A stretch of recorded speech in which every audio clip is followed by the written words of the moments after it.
All right.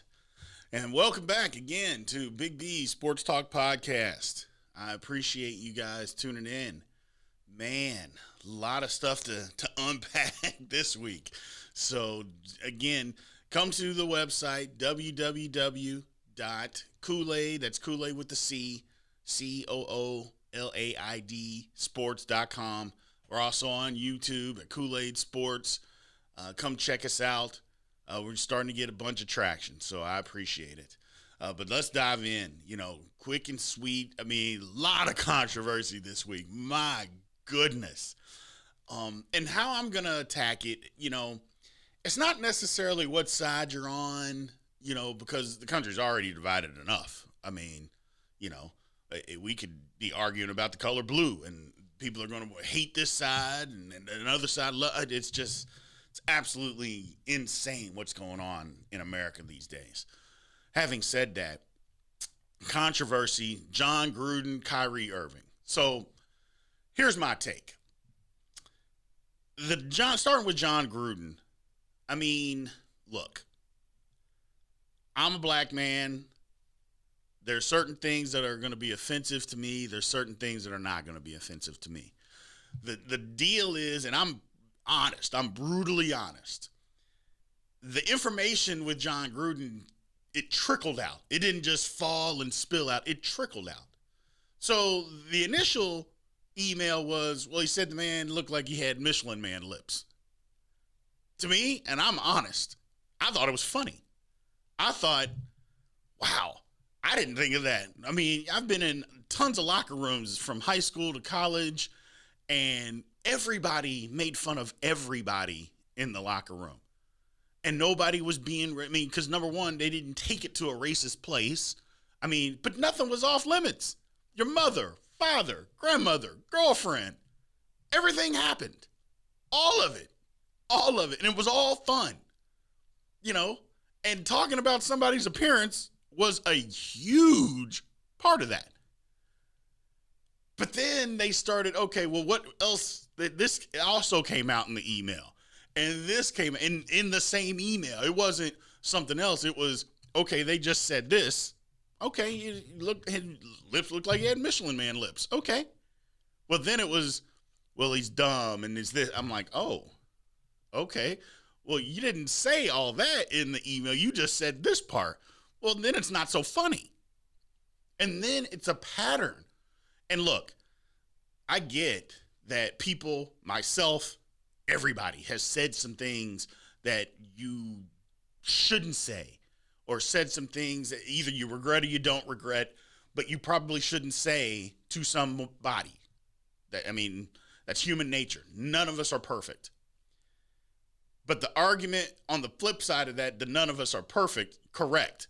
But saying that nobody's perfect doesn't give you the carte blanche to be a horrible person.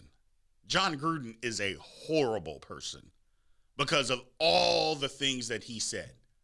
He hates everybody. And you can say, well, he doesn't hate them. He's bad-mouthing everyone. He badmouths everybody. So again, I'm not perfect. You're not perfect. John Gruden doesn't have to be perfect, but he doesn't have to be a horrible person. Because you're not perfect doesn't mean that you can be a horrible person. Doesn't mean that. And the conversations that he had, that the comfort level that he had with other people, with the emails that he sent, is just, none of us are surprised, though. Are we really surprised? We're surprised that maybe it was John Gruden because you didn't know that about him, but we're not surprised that people feel this way. We're not. We shouldn't be. And it doesn't have anything to do with, I don't want to say, well, it's a white man or it's a black man. John Gruden is a man and he's a horrible person. He is. He's a horrible person. He just happens to be a white man. Look at it from that perspective. He's just a horrible human being. The Raiders fired him. He deserved to be fired. And the Raiders didn't even want to fire him. The owner, they knew about all this on the Friday before their game on Sunday, and he let him coach. And the NFL's like, what are you doing? And everybody knows the NFL leaked the information. Everybody knows that. They sent it to you to let you do what you should have done. Fire him. You didn't. NFL's like, really? Hold my beer. Boop. And just leaked the emails. Now what are you going to do? I mean, come on, man. You can't, whether you believe it or not, somebody like that can't be the face of your franchise. Another point of order. Just like Derek Carr, the quarterback for the Raiders, comes out and says, I love the man, but I hate the sin. Let's open up everybody's emails. Okay, you can open up everybody's emails, including yours. But I'm going to guess that certainly you're not going to be saying that kind of stuff to people. I mean, again, everybody isn't a horrible person. Just because you've said something that you may not be proud of, depending on what it is, doesn't make you a horrible person. John Gruden repeatedly said it over and over and over a 7-year period. It wasn't, because I know the one thing, it was 10 years ago. People change. No, it turned out that it wasn't just 7 years ago. He's bad-mouthing everybody. He's just a horrible person. And then Derek Carr, love the sin, or hate the sinner, or love the sin. I'm sorry. He said, love the man, hate the sin. And I'm like, yeah, that's fine.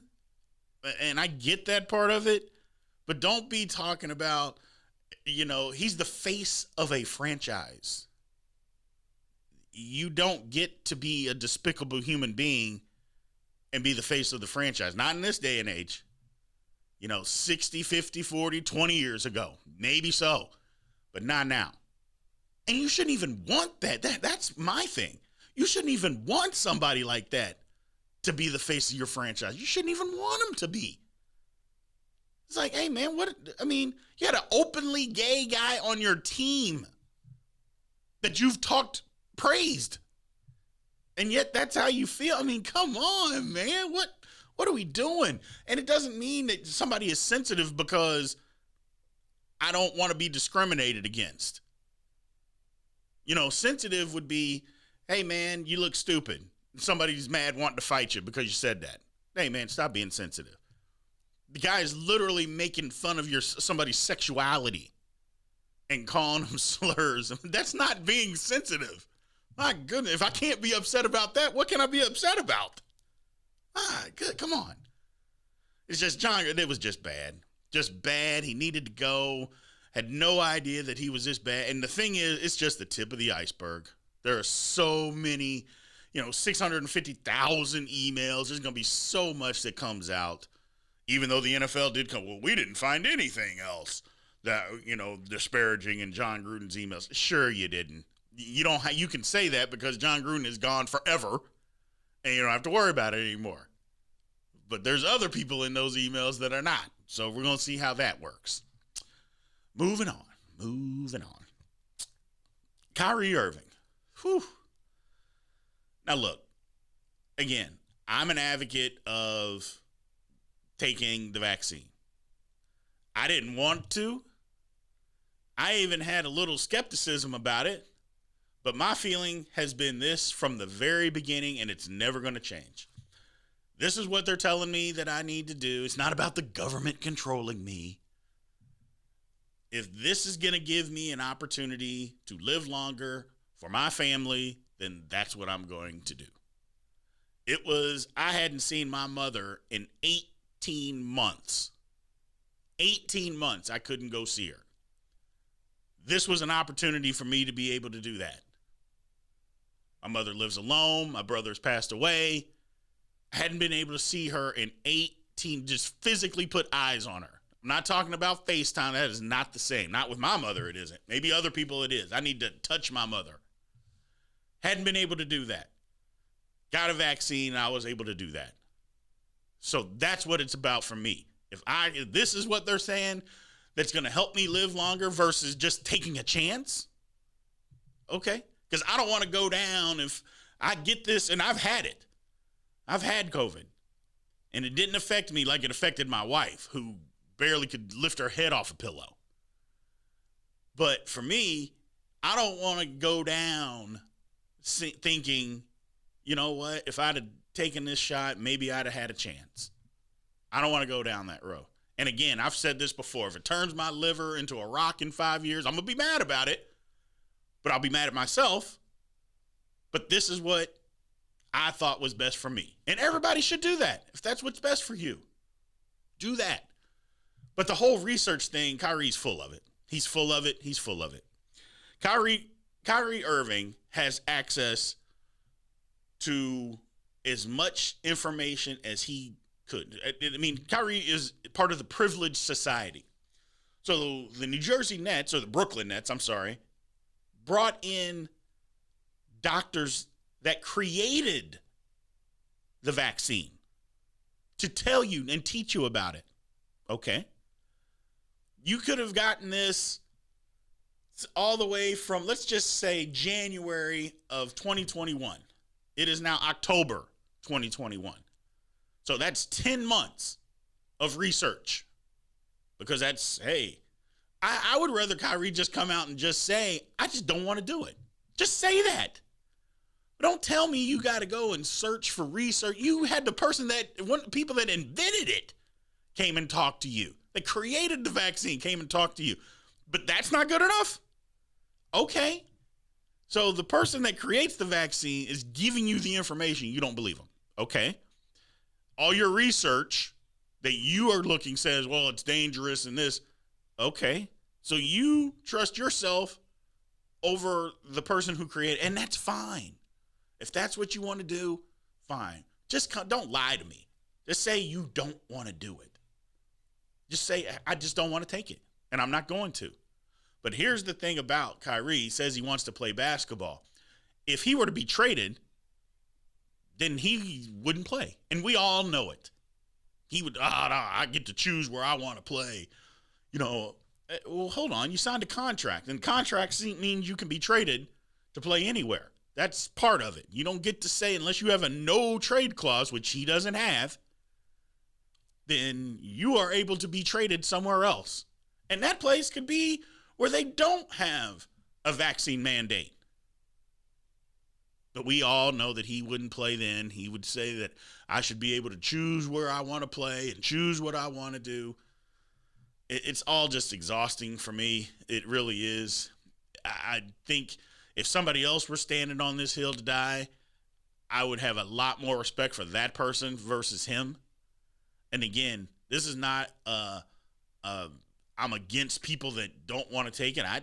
I know people. I have great friends that that don't want to.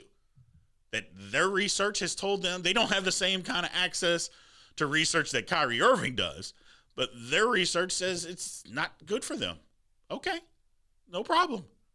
That's fine. I mean, you do what you got to do. I'm in the other boat. I think you should. But I'm not going to hate somebody for not wanting to do that. That's ridiculous. But I am going to be upset if you lie to me about it. Lie to me about your motives. Don't be lying. You don't need to lie. Just, I don't want to do it. Okay. Simple. And then we all live together and we're all happy. Now, I don't know how all that works with getting sick, blah, blah, blah, but it is what it is. Just don't lie to me. And Kyrie's lied to everybody about this. And the Nets are right. Hey, you know what? We don't have the opportunity. We don't have the time to sit here. We're trying to win a championship. We don't have time to wait for you to get comfortable with this or decide whether you want to do it or not. And it's not the NBA. The NBA didn't say you have to do it. It's the city. He happens to play in a city where to walk in the building, you have to have a vaccine. I mean, it is what it is. I mean, what are they supposed to do? Just sit around and wait? No, they got a season to play. Got a season to play. And I know the argument of, well, they let Magic Johnson play and he had HIV. Well, first off, the last time I checked, HIV, you're not breathing on somebody or sweating on somebody passing HIV. That's not how it works. It's not airborne. I get it. You can get cut, and there's plenty of that goes on in the NBA. And, you know, I get that part of it, yes. But let's not be stupid. I can't be sitting next to Magic Johnson and get AIDS or HIV. That's not how it works. You can get COVID that way.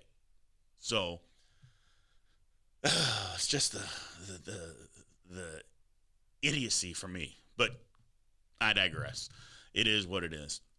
Crazy week, man. It's just been crazy. People are just out of control, both sides. And for me, and I've said this on several different platforms, it's like I'm at my wit's end.